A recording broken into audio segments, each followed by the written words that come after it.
How are you? I'm good, man. No complaints. Well, I'm sure you've heard. People seem to be more interested in your fight than either you or Shavkat's original fights. So I guess, how's life been since they announced this? Because obviously when Bilal got hurt, Shavkat wanted to stay on. It seems like they were asking everyone, and then they settled it on you. You've described your rise as perfect in the UFC. So I guess, could you have drawn this up any more perfect outside of possibly fighting for an undisputed title? I told you guys I had a plan. I told you it was a 6-fight plan, and on my 6th fight, I'll win the world title. When I fight Shavkat, that'll be number 5. So it's been perfect.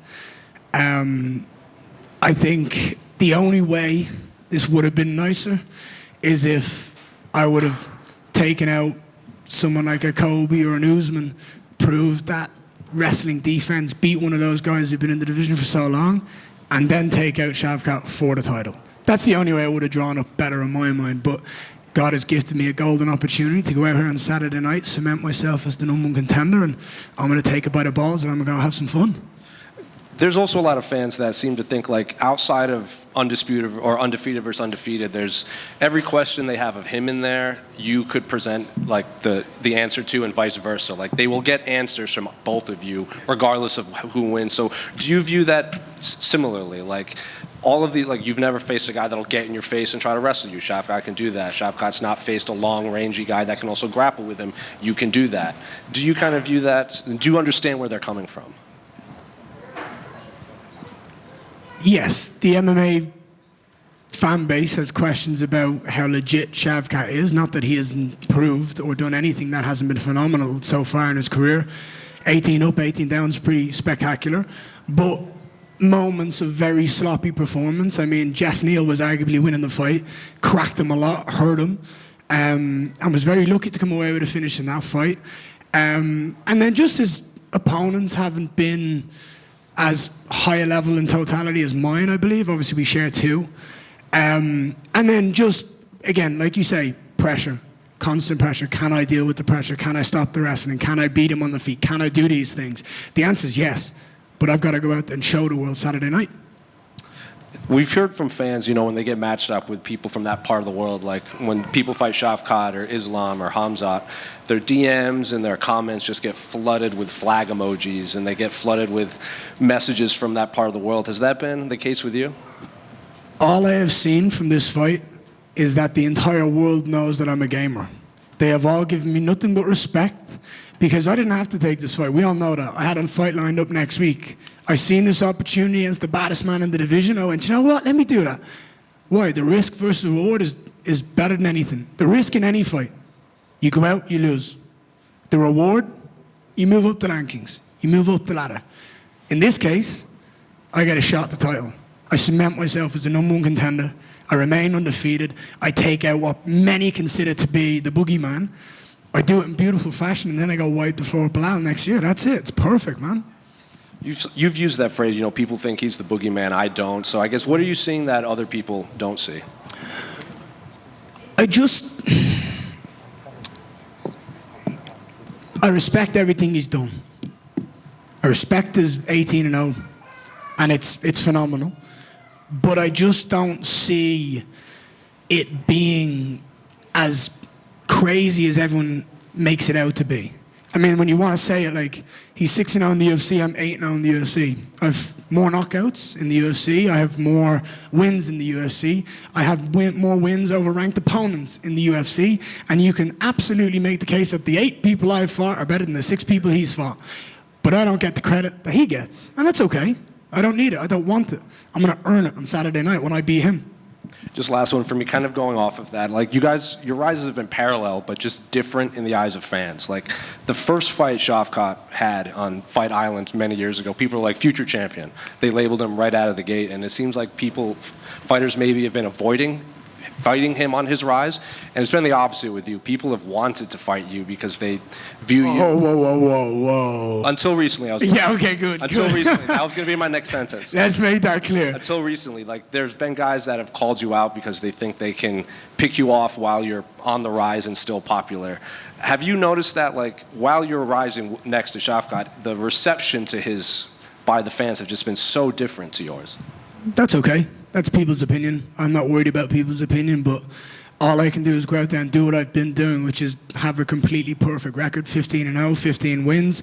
I've done it. I've had fun. I've enjoyed it. I've learned a lot. I've traveled the world. I've had the time of my life. I'm living the dream, and the dream gets to take one massive leap on Saturday night when I get my hand raised. So for me, on another point, like, everyone was at one point calling me out, but no one was willing to back it up. That's the biggest thing.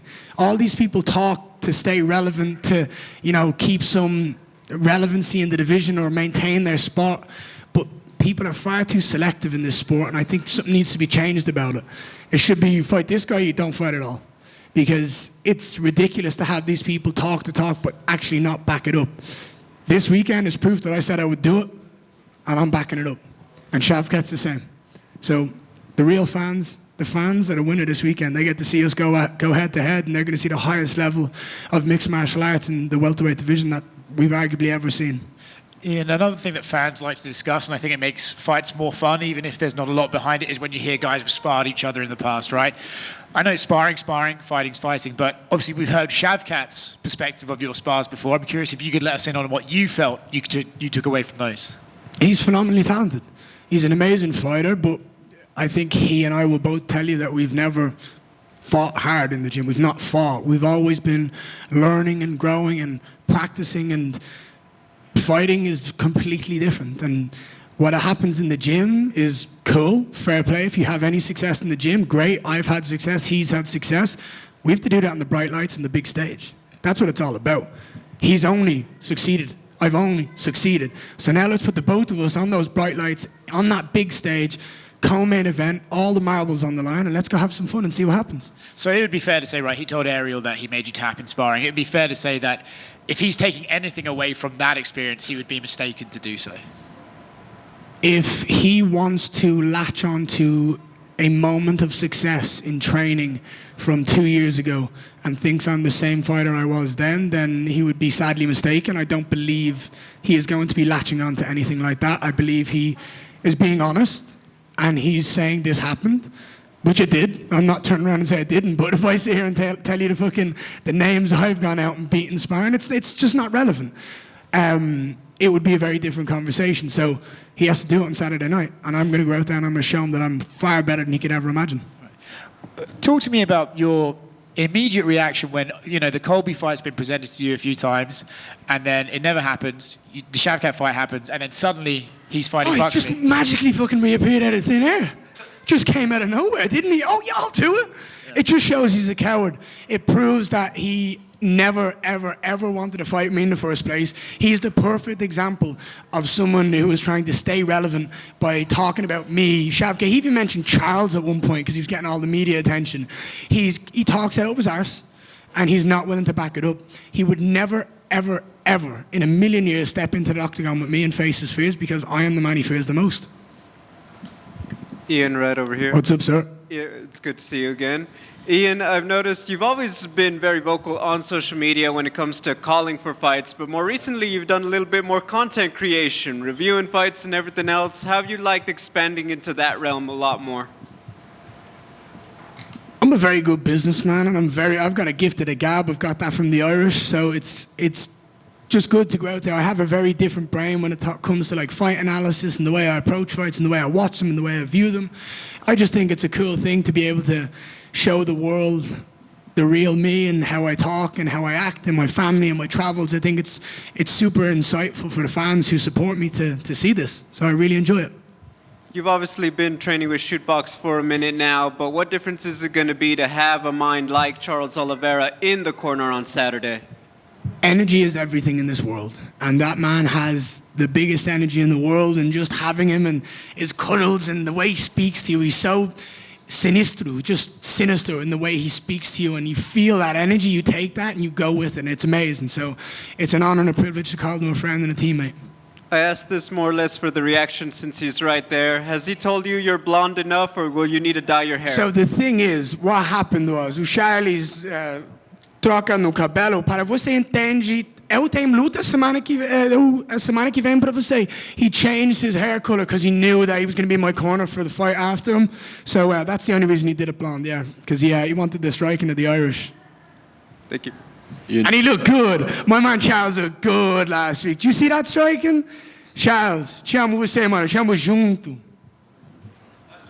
Ian, to your left over here. Obviously, you mentioned the fights that you and Shavkat both have fought. When we think of that, we think of the Jeff Neals, Neil Magny's. Why do you think people choose not to just see that both of you guys have beat the same guys? Do you think it's the finishes that he did, or do you? I love you, Leo. Sorry, my little boy's getting upset because he can't come up here with me.